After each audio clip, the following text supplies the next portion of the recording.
खड़क सिंह के खड़कने से खड़कती हैं खिड़कियां। आपने ये मकूला तो बचपन से सुन रखा होगा, मगर इसके पीछे की दास्तान का शायद नहीं पता होगा। खड़क सिंह रियासत पटियाला के महाराजा के मामू थे। पटियाला के सबसे बाअसर बड़े जागीरदार और गांव के पंचायती सरपंच भी थे। एक दिन गांव के मामला से तंग आकर महाराजा बांजे के पास पहुंचे और कहा कि शहर के सेशन जज की कुर्सी खाली है, मुझे जज लगवा दो। इन दिनों किसी भी सेशन जज के ऑर्डर अंग्रेज वसराय करते थे। बांजे से छुट्टी लिखवाकर खड़क सिंह वसराय के पास जा पहुंचे। वसराय ने हाथ पड़ा और इंटरव्यू शुरू किया। वसराय नाम खड़क सिंह, वसराय तालीम खड़क सिंह, तुसी मैनू जज लाना है या स्कूल मास्टर? वसराय हंसते हुए, सरदार जी मेरा मतलब कानून की कोई तालीम भी हासिल की है या नहीं? अच्छे बुरे की पहचान कैसे करोगे? खड़क सिंह ने मूंछों को ताव दिया और बोले, बस इतनी सी बात, भला इतने से काम के लिए गधों की तरह किताबों का बोझ क्यों उठाऊं? मैं सालों से पंचायत के फासले करता आ रहा हूं, एक नजर में भले चंगे की तमीज कर लेता हूं। वसराय ने सोचा कि भला कौन महाराजा से उलझे, जिसने सिफारिश की है वो जाने और इसका मामू जाने। अर्जी पर दस्तखत कर दिए और खड़क सिंह जस्टिस का फरमान जारी कर दिया। अब खड़क सिंह पटियाला लौटे और अगले दिन बतौर जस्टिस कमरा अदालत में पहुंच गए।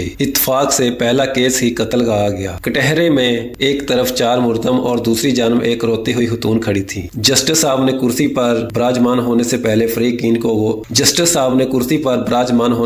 फ्रेकैन को गौर से देखा और असल मामला समझ गए। एक पुलिस अफसर कुछ कागज लेकर आगे आया और बोला, माय लॉर्ड, ये औरत क्रांति कौर है। इसका इल्जाम है कि इन चारों लोगों ने इसके शोहर को कत्ल किया है। जस्टिस खड़क सिंह ने औरत से तफसील पूछी। औरत बोली, सरकार, दाएं जानब वाले के हाथ में बर्छा था और बराबर वाले के हाथ में दरांती और बाकी दोनों के हाथ में सोटे थे। ये चारों कमात के ओले से निकले और मेरे खसम को मार मार कर जान से मार दिया। जस्टिस खड़क सिंह ने चारों को गुस्से से देखा और पूछा, क्यों बदमाशो, तुमने बंदा क्यों मार दिया? दाएं तरफ खड़े बंदे ने कहा, ना जी सरकार, मेरे हाथ में तो कई थी। दूसरे ने कहा, मेरे हाथ में भी दरांती नहीं थी, हम तो सिर्फ बात करने गए थे और हमारा मकसद इसे सिर्फ समझाना था, मारना नहीं था। खड़क सिंह ने गुस्से से कहा, जो भी हो, बंदा तो मर गया ना। फिर कलम पकड़कर लिखने लगे तो अचानक एक काला कोट पहने शख्स खड़ा हुआ और बोला, माय लॉर्ड, रुकिए, ये केस बड़ा पेचीदा है। ये एक जमीन का फड्डा था और जिस जमीन पर हुआ वो जमीन भी मुल्जमान की है।